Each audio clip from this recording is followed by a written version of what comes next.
Tapi entah ini seperti Kaja atau bahkan Chow. cukup menarik kalau ngomongin Arlot ya, karena kedua EXP laner di sini sama-sama hatam sekali dengan Arlot. Karena di game pertama aja Araki menutup Arlot dari seorang Aran juga. Ya. Dan tidak akan ada Cloud, tidak diberikan ternyata hero signature dari seorang Skylar. Iya, mereka tahu kalau seandainya Cloud bisa langsung di-pick pada fase second pick. Dan itu akan menjadi pick yang sangat-sangat menarik sekali untuk diperhatikan. Apalagi ini adalah the legend dari Cloud Skylar. Iya, dan ditambah lagi ini langsung sama counter dan juga covernya Profesor. Itu. Dia akan pick langsung sama mungkin Minotaur. Minotaur. Pasti. Atau mungkin sama pick yang lain yang akan coba Dibawakan. dibawa dan bisa terbang kemana-mana. Iya, apalagi dengan Purify. Itu akan membuat sangat sulit untuk ditangkap lebih tepatnya Cloud-nya. Dan kali ini Novaria Respect. akan ditutup. Membuka potensi untuk hero baru bagi YSKIL. Apakah Vexana? Winnifer? Tapi ternyata Matilda yang terlepaskan. Ini lebih jujur ya. Lebih serem daripada lebih Guinevere. serem daripada Guinevere. Kenapa? Oh, oke. Ini akan bermain Kating. Dan kalau misalnya kombinasi dari backline seperti tadi dari RRQ, ini akan mudah ditabrak. Gak cuma itu Ranger Mas, ini malah membuka potensi untuk Barats Matilda kembali lagi. The Flying Dino The Flying bisa Dino. muncul ke Land of Dawn setelah mungkin kita lama tidak melihat hal Dinonya tersebut. punya sayap ya. Nih ya, Iya. Kiri. combo The Flying Dino. Tapi ini cukup banyak yang terbuka sih. Ada Guinevere, Kari. Cici, Kari, Vexana. Aku lebih prefer untuk menuju kepada Vexana dan juga Vexana Kari. Kari kah? Iya. Vexana Kari bakal jadi pick yang paling aman untuk kali ini. Berada di kubu dari RRQ, membalaskan apa yang diamankan oleh Aura dengan 40% draft dan bahkan membuat YSKIL yang tadinya duduk lebih santai harus sedikit maju ke depan dan memikirkan apa yang bakal dia bawakan untuk di drafting phase kali ini. Karena dia juga harus berkombinasi dengan kondisi Matilda yang sudah diamankan sebagai first pick. Ya, dan tidak melupakan bagaimana Saint Lucas yang harus mempersiapkan juga agar tidak kalah dari segi match up-nya. Dan itu dia, The Flying Dino is back. Plus Bruno. Mereka ingin mengamankan early game. Mereka juga tahu Skylar selalu ditinggal sendirian. Mereka sadar Skylar punya power yang sangat kuat di laning. Tapi apakah Yawi akan merelakan hal tersebut? Melakukan pressure terhadap Skylar, sehingga nantinya di area XP-nya tentu akan lebih dominan untuk Dawn melakukan pressure terhadap Aran. 1v1 kah? Berarti jatuhnya mereka ingin mengorbankan Aran dan memperkuat lini dari Lini goldnya. Kabuki. Lini Oke. Kabukinya menjadi Tapi strong lane. aku suka sih approach-nya Aura sekarang. Ngelihat draft yang cukup ini ya, mungkin bisa dibilang kayak lebih gimana caranya mereka meng-counter draft yang dibawakan sama Araku. Dulu Aura bener-bener kayak flex banget. Kabuki akan dapetin hero-nya tuh di saat-saat terakhir.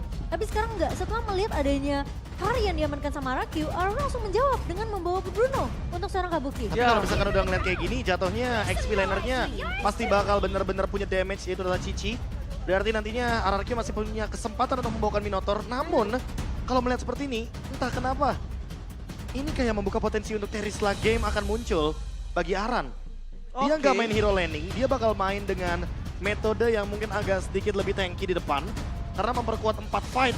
Tentunya membawa Terisla Terisla. dengan Matilda, dengan Barats. Wah, tapi kalau ngomongin Terisla aku ingat sosok Dairen sih. Betul. Di Yang babak playoff kemarin tuh dia bisa 1 lawan berapa ya? 4 ya? itu 1 lawan 4 dan Oh, outplay. outplay Hampir ya. bisa wipe out sebenarnya. Tapi sayangnya memang belum melihat lagi dia di arena MPL ya. dari Dairen ya. Iya. Yang sebenarnya menandakan kalau itu mungkin bisa jadi kebalikannya teman-teman. Itu for your information. Tapi Pakito Aran di ban.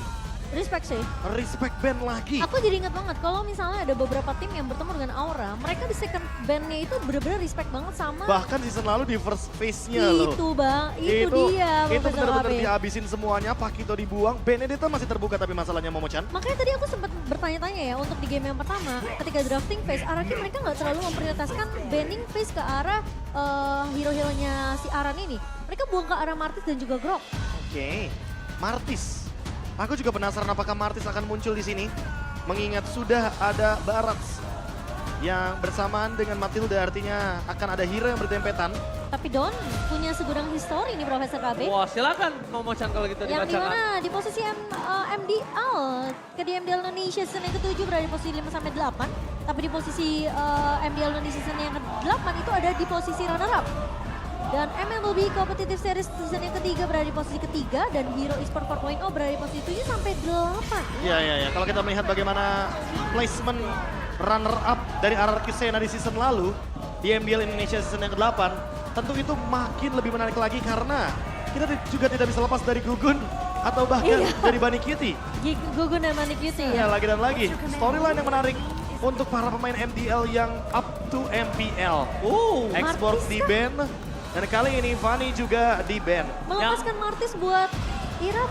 Ya, tapi masalahnya lebih baik dia ngelawan Martis dibandingkan hero-hero yang nggak bisa dipegang. Oke. Kondisi saat ini Matilda bukan hero yang untuk megangin. Lihat, Kalau ini Minotaur, yang akan menarik adalah last pick-nya bisa Lancelot. Itu dia Minotaur. Karena sisi powernya sangat minim sekali, dan XP laner-nya belum muncul dari Aran. Betul. Kalau Aran hero yang clear wave minion, mungkin Lancelot agak-agak sedikit bisa diurungkan niatnya. Tapi kalau ini adalah hero Terisla seperti yang tadi kita perbincangkan, ini akan menjadi pick yang menarik untuk Lancelot. ini ditambah lagi Lancelot bermain damage, Kari juga bisa menjadi sebuah masalah. Jangan menggunakan flicker, tapi ya di belakang sana udah siap, udah ada Matilda segala macam. Iya. Banyak yang bisa diamankan. Covernya banyak sih sebenarnya. Tapi Ada ya- Barat juga. Tapi Brusco dengan Minotaurnya itu mungkin kita bisa lihat Oh, terlalu template ya permainannya. ya, tapi kita belum melihat bagaimana momentum yang bisa diciptakan via Minot Fury dan juga Flicker. Tapi masalah utamanya adalah I am you, aku adalah kamu. Yang dimana Yeskiel bisa juga bermain dengan menggunakan Eternal Guard Yes. atau bahkan Minion Fury kopian. Kalau misalnya yang aku lihat saat ini adalah yang diuntungkan oleh sosok dari Yeskiel adalah Eternal Guard. Ya, Karena biarkan Yuzongnya masuk, biarkan Matilda masuk, dia dari belakang. Dan penilaian jujur saya terhadap para Kyoshi yang sekarang adalah mereka kuat. Namun mereka masih harus fokus dan latihan lagi. Karena masih baru dan chemistry-nya belum solid. ya Tetap mau nggak Tapi mau. belum satu suara. Waktu akan menjawab hal tersebut. Betul. Komen dari Flap TZ. Iya, butuh mungkin waktu beberapa minggu, beberapa season mungkin ya. Dari RRQ sendiri dengan line up seperti ini. Tapi Lancelot. Tapi ingat, mereka punya Freddy. timeline. Mereka punya timeline, mereka butuh klasemen untuk maju ke babak selanjutnya, Profesor. Iya, Mereka nggak bisa dengan alasan mereka butuh waktu untuk chemistry. ya karena waktu akan terus berjalan sampai dengan minggu yang berjalan. ke-9 dan ini yang bakal kita saksikan. Dan Iya. dia harus solid. perlahan tapi pasti Perlahan tiba-tiba tapi waktunya pasti. sudah habis ya kan? Iya, makanya Jangan manfaatkan terlalu- waktu sebisa mungkin. Semaksimal mungkin. Utility Jungler versus Utility Jungler. Oh. Kita akan melihat kembali kali ini perebutan Retribution dengan adanya Fredrin dan juga Barat. Ya. Apalagi melihat survive ability yang sama-sama. ternyata sama poinnya.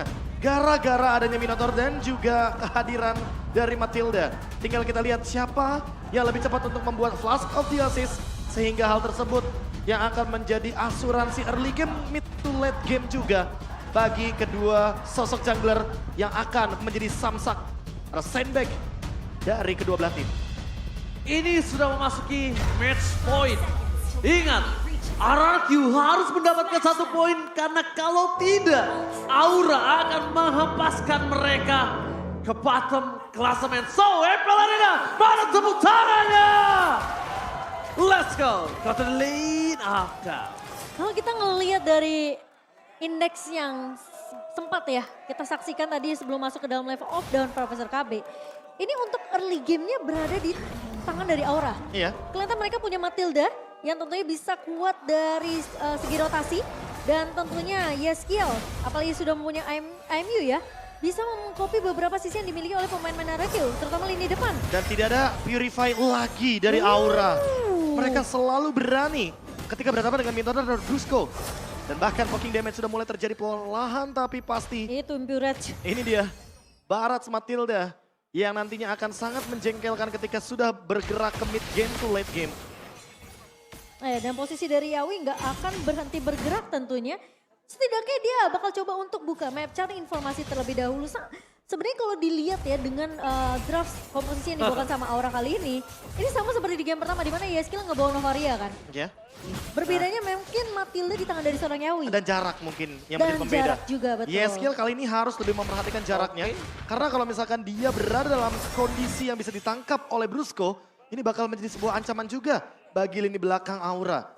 Tapi kalau kita lihat sebentar lagi akan ada perebutan ke arah Turtle di arah bottom lane. Mereka udah mulai harus setup terlebih dahulu sih Profesor. Dan bahkan lihat Gugu di depan sana. Dia nggak harus terlalu takut kalau ada poking yang terjadi. Karena mereka bawa Matilda. Ada Matilda. Mereka bawa Matilda, jadi mereka bakal lebih siap untuk setup yang terjadi di arah bottom lane. Informasi bahkan telah didapatkan dari sisi mid lane untuk dengan clear minion yang sangat cepat. Tapi yang pasti di sini kondisinya Okta dan juga Yeskiel akan sama-sama berada di level 4. Ya, dan sekarang trio mid yang tadi sempat kita bicarakan Profesor KB udah mulai kelihatan pergerakan dari Irat bersama dengan Brusco dan juga Okta. Aran akan coba untuk melakukan zoning out. Team fight akan full terjadi. Tapi nampaknya RRQ Hoshi kali ini mereka tercounter dengan adanya IAVU. Berhasil mendapatkan satu dapat Irat yang tenggelam di depan sana. First blood didapatkan oleh para pasukan dari tim Aura. IAVU yang sudah kita bahas bersama dengan Profesor KB pun terjadi sebagai initiate awal oleh seorang Yeskiel. Itu mungkin Barat yang mau kita lihat waktu di game pertama ya Profesor KB. Iya, dengan adanya utility dari satu Guided Wing. Sehingga dia tidak akan ketakutan ketika dalam keadaan terkena damage. Dan sekarang kalau kita lihat dari segi emblem, Yawi full menjadi Matilda jogging.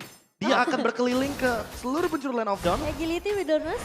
Iya, dia pun membawakan Quantum Charge. Jadi mau nggak mau regen HP-nya akan lebih survive juga. Tapi Aran, dia punya Rapture. Dan ini yang perlu diperhatikan. Jangan sampai lini belakangnya itu adalah Skylar yang tidak membawa Purify. Tertangkap dengan Furious Dive dan juga combo Petrify. Karena itu akan menimbulkan efek instant kill terhadap Skylar itu sendiri. Ya, full regen untuk Skylar ya. Tapi Karena ya, lihat Skylar di top lane, dia benar-benar disiksa habis-habisan. Dia benar-benar dipaksa untuk berada selalu di dalam turret. Keluar sedikit pun tak mampu Momochan kali ini. ya terlalu memaksakan juga nggak baik sebenarnya untuk dari Skylar sendiri. Karena gimana pun early mid-nya ini Oke. harus benar-benar bisa jalan. Udah mulai terdeteksi kondisi saat ini Gugun terkena dengan Milan Fury, tapi dia masih bisa selamat dengan Yawi di sana Seeking Eagle-nya. Bahkan melakukan sedikit gocekan yang membuat Brusco harus mengeluarkan flickernya. RRQ yang berada dalam kondisi ganking yang bahkan dia mendapatkan kerugian yang melimpah di seberang sana. Iya, dan posisi dari Yao ya, Circling Eagle yang memang tidak menabrak karena posisinya dia melihat ada Skylar yang cukup bebas tadi di area atas sehingga tim fight tidak akan dipaksakan juga. Dari sisi Aura, RRQ akan mereset semuanya juga sehingga kelihatan sekarang perpindahan fokus mereka akan menuju ke arah battle yang kedua. Objektifnya akan mulai dipaksakan kali ini. Apakah dari RRQ mereka mau mencoba untuk melakukan kontes? Karena lagi-lagi kita udah ngeliat Gugun ya kan dengan Detona's Welcome ini bisa melahap Irat kapanpun dia mau. Oke, Ira juga masih terlalu jauh. Sedangkan lihat di sana Aran bakal coba untuk mencari di mana keberadaan para pasukan dari tim RRQ dan ternyata perimeternya free. Jadi mereka nggak harus team fight. Yeskiel masih bisa menyimpan Minon Fury dan untuk menuju ke arah top lane mereka mau dive in pun masih bisa. Lihat Kabuki kali ini tersurprise karena Brusco melakukan cover menuju ke arah seorang Skylar. Menuju ke arah seorang Skylar dan akhirnya mereka mengurungkan niatnya. Langsung ada Terrify Kemi dan Minon Fury-nya masih ditahan. Tapi sayang sekali. Mau tidak mau Yeskiel harus mengeluarkan flicker yang mereka miliki. Aku ngelihat dua pressure word dari Irat Profesor KB yang tidak mengenai ke arah pemain-pemain dari Aura. Pertama berada di objektif turtle yang pertama Betul. dan barusan berada di area midnya. So mudah sekali untuk menghindar dari pressure word yang dibuka oleh seorang Irat. Ya, apalagi dengan banyaknya dash ability yang lagi-lagi masih bisa dibawakan. Kita tahu sendiri Arcane Shard tentunya bisa melakukan double dash dari Yeskiel dan sangat mudah sekali untuk dia gunakan ketika dalam keadaan dia mungkin membutuhkan escape ability. Apalagi ditambah ini dia Flying Dino again untuk engage ke area top lane. Flying Dino kali ini gagal untuk bermain, tapi nampaknya ada satu informasi yang akan mereka dapatkan. Mereka dive in, apa yang dikeluarkan, jauh hilang apakah Minon Fury. Gadungan yang membuat Gugun dan kawan-kawan kehilangan dua player. Terlalu memaksakan dan Skylar di sini damage-nya udah terlalu sakit. Cuma nampaknya di arah bottom lane karena mereka tahu ada celah kecil. Flicker dan Okta membuat Kabuki terperangkap di depan sana. Hilang dengan sangat instan dan Aran mau nggak mau harus menukarkan satu turret di arah top lane dan dia harus relakan karena semakin dia defend cuma hanya menghilangkan nyawanya, turret pun juga tidak akan bisa diselamatkan. Wow, Yawi terlalu memaksakan padahal Circling Eagle yang sudah dibuka terlebih dahulu sebelum dia terpick off di area turret atas Profesor KB. Semua bermula karena memang tidak ada deteksi terhadap Skylar. Skylar bersembunyi di rumput belakang outer turret. Dan hal tersebut yang ternyata menjadi buah simalakama bagi Aura. Mereka melakukan inisiasi. Mereka ingin menelan Minotaurnya, tapi Minotaur dalam keadaan imun ketika dia menggertakkan gerakan Minion Fury-nya. Dan kali ini Gugun mencoba untuk menyeruduk tapi nampaknya gagal. Dipegangin oleh seorang drone tapi nampaknya ini adalah sebuah kesalahan. Mereka melihat ada satu buah kunci Yeskiel.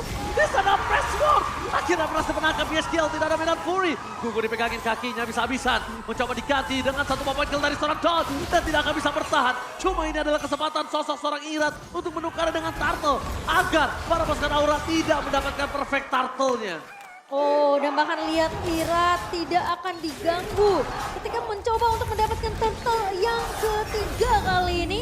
Tapi RRQ mendapatkan keuntungan yang cukup baik. Profesor KB berhasil untuk menembus turret di area mid juga. gak cuma itu sih, 3 outer turret. Inilah poin penting yang perlu diperhatikan, tapi Kabuki. Kabuki! Surprise attack tapi lihat pas dari Guiding Wave save the day for this time. Membuat RRQ gagal lagi dan lagi melakukan ganking.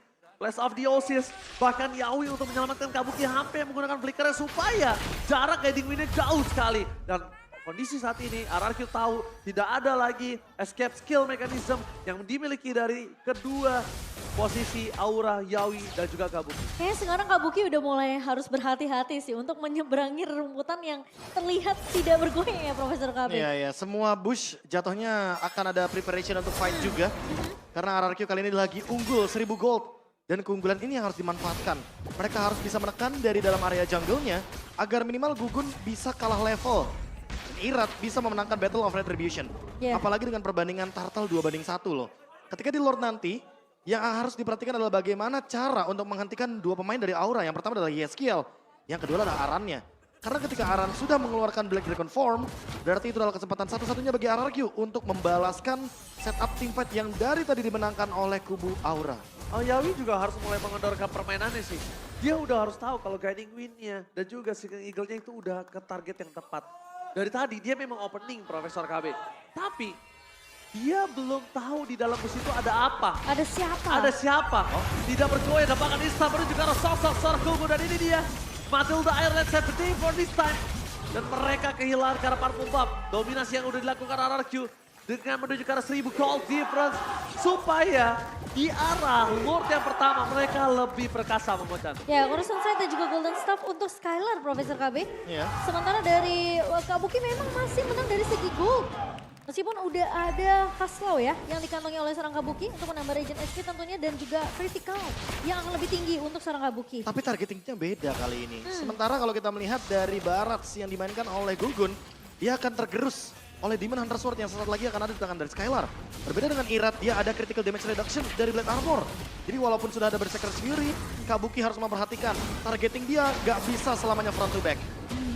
Tapi lihat di sana langsung ada Aran. Hataman benda tubuh mencari seorang Iran. Mencoba dibagi dapangan Retribution from Iran. Berhasil menyelamatkan kawan RRQ dan bahkan teamfight pun terjadi. Lihat RRQ memiliki power yang kuat. Untuk teamfight kali ini dapangan Iran masih mau lebih. Aran gak bisa mendekati sosok seorang Skylar. Ini kedua kalinya Aran dibakar oleh seorang Skylar. Akhirnya mau tidak mau melepaskan dari Aura. Melepaskan RRQ dan Okta ternyata yang menjadi pointer kali ini. Mata tertuju pada seorang Okta. Dan Okta yang membubarkan pasukan Aura dengan Eternal Guard-nya. Lagi-lagi efek knock off Eternal Guard yang membubarkan setup dari Aura kali ini. Sementara Yawi menggunakan Guiding Wind memang menyelamatkan hidup dari seorang Gugun yang hampir aja terpick off oleh seorang Irat. Ya, tapi passive stack-nya dari Barat tidak begitu aktif sepertinya sekarang. Dan mau nggak mau harus mengumpulkan stack sampai dengan minimal stacknya 10. RRQ dalam keadaan yang unggul. Kali ini goldnya benar-benar sangat jauh tergerus. Dan ini bisa di end game lebih cepat. Karena memang perbandingan secara komposisi hero-nya membuat Kari seolah terlalu dini untuk mencapai power spec seperti ini. Udah punya Demon Hunter Sword, Golden Staff, Corrosion Sight, permainan front to back. Dan siapapun targetnya pasti akan sangat mudah sekali untuk di meltdown oleh Kari Skylar. Ini Kari yang prematur bahkan dia udah menuju ke arah Wind of Nature. Di arah top lane sana mereka akan coba masa teamfight kembali terjadi. Dan tidak bisa dikeluarkan. Apakah Eternal Guard kembali menjadi sebuah jawaban dibalaskan dengan dua Eternal Guard. Tapi free hit dari arah belakang Kabuki. Mencoba untuk menyelesaikan para Brusco. Dapatkan Ira tampaknya Pressword-nya. Gak berhasil melakukan apapun. Cover yang sangat baik dari seorang Aran tapi tidak akan bisa terlalu lama. Karena ini Kari. Kari punya pasif yang bisa memeltdown siapapun. Siapapun Profesor. Wah, ini adalah sebuah teamfight yang menarik. mereka menarik ulur dan memisahkan bagaimana skenario dari permainan di game yang pertama dengan game yang kedua dengan cukup berbeda juga caranya. Gold lanernya dipisahin. Dan bahkan kali ini YSKL harus berpikir keras apa yang bakal diambil dengan menggunakan IMU. Tadi Eternal Guard, sebelumnya dalam Minion Fury. Dan entah kenapa semakin lama game berjalan, aku lebih suka Minion Fury karena setidaknya tidak akan ada yang bisa meng-cancel YSKL ketika dalam keadaan Minion Fury. Iya, dan posisi dari Skylar yang tadi tidak bisa di-pick up dengan cukup mudah juga ya. Meskipun kita ngelihat ada satu buah Black Dragon Transform yang sudah dibuka sama Aran, tapi posisi teammate yang terpisah membuat Aura memang agak sedikit kesulitan. Tadi Irat lagi-lagi pressure ward yang tidak mengenai ke arah pemain dari Aura sehingga tidak ada yang tumbang. Mungkin kalau teamfight ada satu pemain yang tumbang itu akan jadi beda cerita. Harusnya mungkin mereka masih bisa untuk memaksakan setidaknya untuk teamfight di area base dari Aura sendiri. Oke, tapi kalau ngomongin kondisi saat ini, Gugun benar-benar dipaksakan habis-habisan di depan sana. Bakal coba dipaksa, jujur tapi Profesor KB, kalau saya pribadi saya lebih suka menuju ke arah Eternal Guard. Karena kalau YSKL pakai Minion Fury, dia tetap harus memberikan badannya. Sedangkan kondisi saat ini adalah, the best thing yang bisa dilakukan YSKL dengan Eternal Guard dari Okta adalah meng-counter attack setup yang dilakukan oleh RRQ. Itu karena dalam keadaan loose condition. Yes. Dan mau nggak mau diambil karena bermain dengan jarak. Apalagi sekarang mau tidak mau setup Lordnya akan dipegang penuh oleh RRQ Hoshi. Dalam keadaan Brusco-nya ready untuk ultimate dan flicker. Oke, teamfight akan coba terjadi di depan sana. Aran memilih untuk mundur. Lihat, para pasukan dari tim RRQ mereka telah menguasai hingga 100% Pit Lordnya. Tapi teamfight akan coba terjadi. Langsung ada Minion Fury dari Brusco. Dua teamfight yang berbeda tapi bahkan Gugun hilang.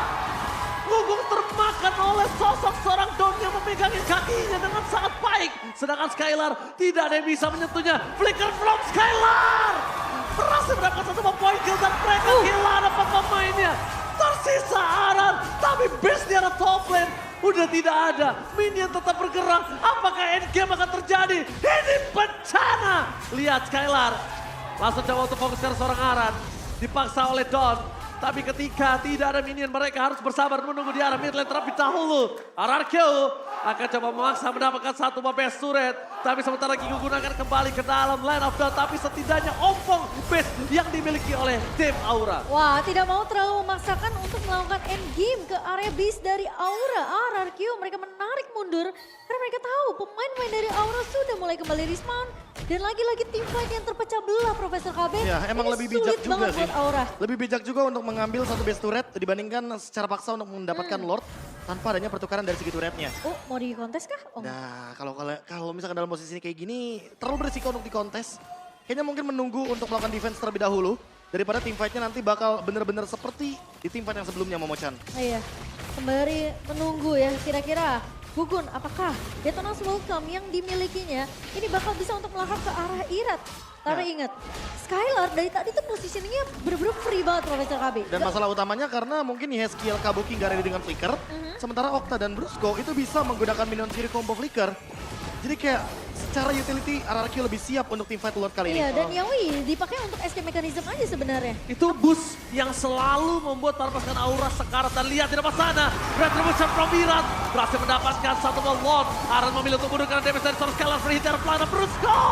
Berhasil menghentikan sedikit pergerakan para pasukan dari tim Aura. Lihat di belakang sana, ada Don yang memegangi para pasukan dari tim Aura. Dan bahkan mereka kehilangan 4 pemainnya. Looking for wipeout, dan bahkan wipeout. Ini bencana, match point. Dan RRQ menolak, dipulangkan dengan 2-0. Dan memaksa ke game yang ketiga. RRQ berhasil memperpanjang nafas mereka di match yang kedua. Memaksakan lagi untuk bermain di game yang ketiga, skor 1-1 di